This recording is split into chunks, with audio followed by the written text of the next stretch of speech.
As stories go, they don't come much better. It's 2009, the aftermath of Iran's contested elections.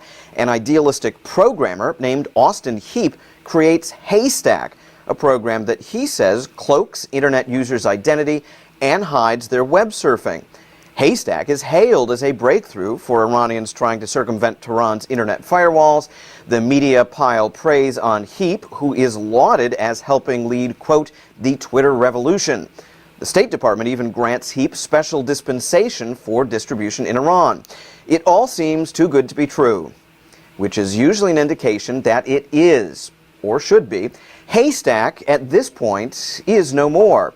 There are concerns that some Iranians may have been put at risk for using the program. His colleagues have left him, and Heap has gone largely quiet. So what happened, and how did things get so out of control? Well, Jillian York blogs about the web from Harvard's Berkman Center for Internet and Society, and she joins us now by Skype. So, Jillian, what happened? Well, it seems that, from the beginning, as everything like this does, it started with a great idea, but I think quickly the media picked up on this story and perhaps blew it a little bit out of proportion. In fact, in an essay that you have on your website, JillianCYork.com, you ask this exact question.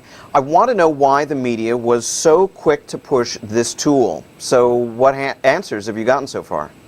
Well, I've talked to a lot of people about this since writing that post, and it seems like the consensus is generally that tech writers are quick to push a story. And right now, a lot of the narrative is around net freedom, particularly in countries such as China and Iran. And so in this case, the media was quick to pick up on a story that looked like it was doing great things for the Iranian people. And, of course, the idea behind the tool Haystack, great idea.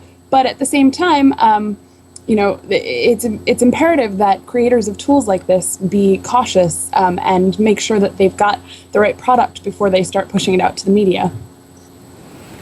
Well, there's another issue here. I mean, in your essay, and some others have made this point as well.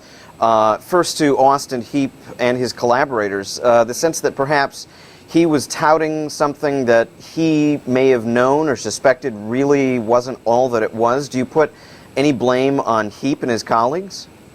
I do. I mean, I think that, from what I've heard from the circumvention tool community, plenty of people had, in fact, asked to see the tool, to evaluate the tool, and from my understanding, Heap was not willing to share it with people.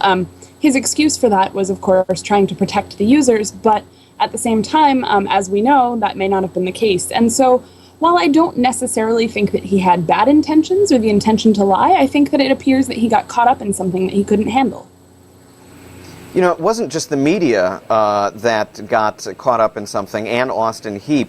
It seems like the State Department did as well. Why do you think State was so quick to push Haystack? Well, I'm not sure exactly what happened, and I'm not sure that we can speculate. What it appears with the regulations that allowed that to advance and be given out to users in Iran, the OFAC and BCIS regulations require that anyone who wants to push a software product of any kind to people in Iran and several other countries have to go through this process. And so while the State Department claims that it wasn't fast-tracked, I find it a little bit suspicious given that there are some tools out there that have gone years without such licensing. So here we have a situation where a tool is unveiled. Supposedly it's, as we said, it's circumvention technology, as you call it. It's supposed to kind of cloak users' IDs, their actual IDs, and where they're going. Do we know how many people in Iran were actually using this software, and what's happened to them? We don't. It appears recently that Heap claimed that fewer than 20 or fewer than a dozen people had been using the tool. But at the same time, earlier media reports that quoted Heap had the tool at, 1,000 users. And so there's no saying how many people were using it. Of course, we haven't heard of any arrests or any damage to users, so it's quite possible that everyone came out of this unscathed.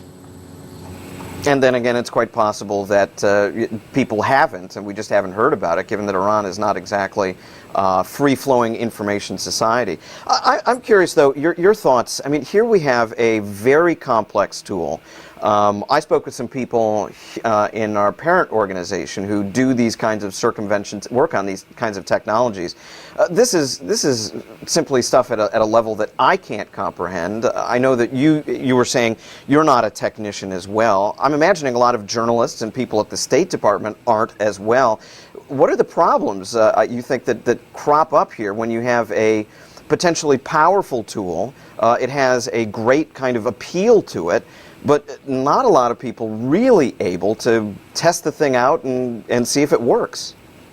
Well, I think that the point that we need to be making here is that any tool such as this, such as Haystack, such as Tor, any of the tools out there need to be submitted for an independent tool evaluation. And there are people who are doing this. There are people at the Berkman Center who do this. I'm sure there are other organizations as well. But the point is these tools need to be seen by security experts and not just pushed out by marketers and journalists. A colleague of yours, and by colleague I mean a online commentator, Sami Ben Garbia, who is a blogger, had some interesting thoughts, some provocative thoughts as well.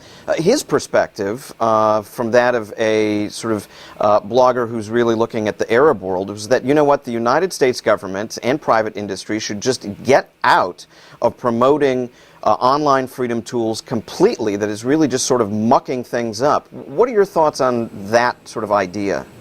Well, I mean, I can't say that I entirely disagree with Sammy, although I don't entirely agree either. But I think that the most important thing that comes out of this narrative is that we shouldn't be quick to dismiss statements such as those made by Ben Garbia. I think the important thing here is that anyone who's trying to work with activists in any part of the world needs to be listening to what they want and what they need.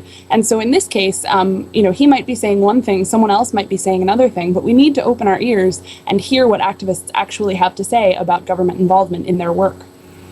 You know, for a while, I thought I was just simply late to the party on the Haystack parade. We actually hadn't covered it at the time that he was getting a lot of laudatory coverage. And now, I'll be honest with you, I'm not seeing a lot of media talking about Haystack's failures. And here we are. I'm not saying this like, oh, how great we are, but where do you think the media perhaps is sort of falling down on the job again, not going back and looking at the errors that they've made? Well, I mean, I think that there were a few notable sources that jumped in quickly. There was, Evgeny Morozov's pieces in Foreign Policy. The Guardian's Charles Arthur came out and made a statement about that.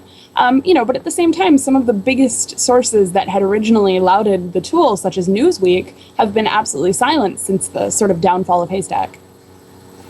Well, what would be your advice to anybody watching this who may happen upon or hear about some new technology, some new program, some new something that sounds terrific? It's going to be able to, get around the firewalls. You'll be protected.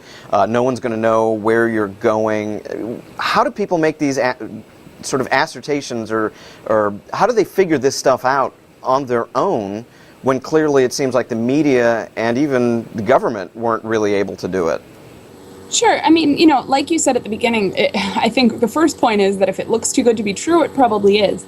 But beyond that, I think that it's really important to look at what other people are saying, not just the journalists, but the experts. I mean, you've got Bruce Schneier, you've got Jacob Appelbaum, you have all of these people who are out there talking about the good things, the bad things, the security features of these tools.